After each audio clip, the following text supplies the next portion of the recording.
dapat mag-iligpit. Eh kasi kala ko, sabi mo magluto ako. Yung sinabing ligpitin ko. Dapat nga sa'yo, pag nagluto ka, ikaw rin na mag-prepare.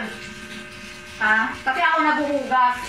I-prepare ko na lahat, inuluto mo, nakabukas na, isasalang mo na lang. Hanggang pagsapos mo, ako pa rin mag-iligpit niyan. Kala ko, magluto lang ako eh.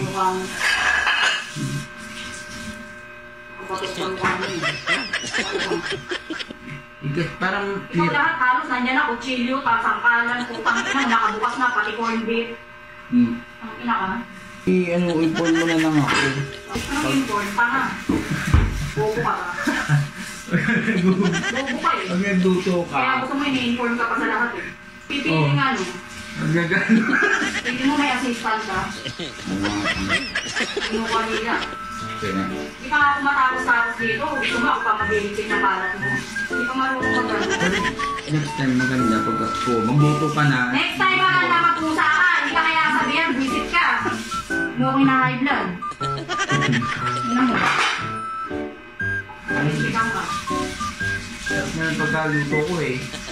So ngayon, kung nagluto ka, dapat lang. Sarap naman yun ah.